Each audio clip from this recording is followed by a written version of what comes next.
Hi YouTube, this Family Gone Natural. Okay, so this video is to show you how to dye your tips for your locks.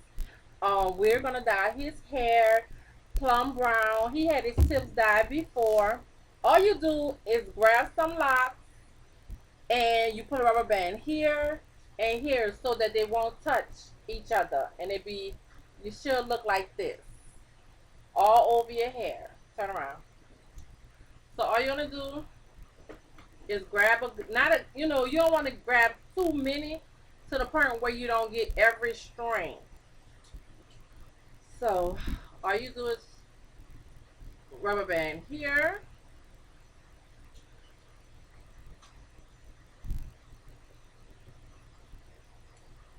You can see the fuzz in there. and here. Okay, and this is the far as I'm gonna go with his and all it's doing is marking off how far you want your dye to go. He had his, you see, he had him dye before. um with locks, y'all, everybody asks me how to start their locks, and I just want to tell y'all that people, if you have different texture of hair, you would start your locks different. um so just keep in mind they have a way to lock your hair. If you have a certain texture hair, you just have to do it different than somebody else. You might have to use the braiding method and then twist it later on. As long as your ends lock, that's all you worrying about. Your ends need to lock. So it doesn't matter how you start them, it's just how you finish them. You know what I'm saying? So try plastic 2-string twist. I also have a video on how you can start your locks. But this is how to color your tips, y'all. I'm not gonna try to make this video long. Alright. So your hair is sectioned, so you should look like this. I like Julio. It should look like something, baby. So what you're gonna do is, come on, turn around. You're gonna take and the part you use, cut that fan off right there. Shake it up, and you're gonna go ahead and you squish it. Now I'm not using a lifter on his hair. I should put some gloves on, but I don't have no gloves. He just want to tone his gold hair down. So all you're gonna do is squish it on the tip, and this how it turn around, and this how it should look. And you're gonna do it all over your hair. They gonna look sexy, right? So it's like you.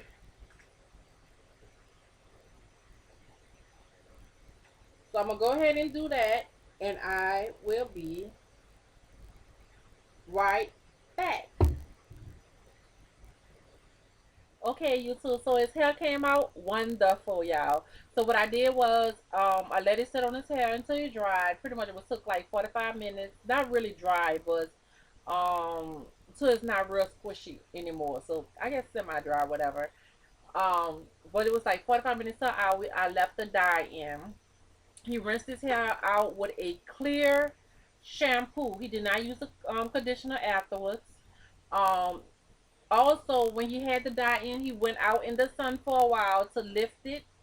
So, yeah, he did go in the sun for a while. I think he went out in the sun for like 15 minutes, just chilling out there, talking to his little friends, whatever. So they helped bring the color out, y'all.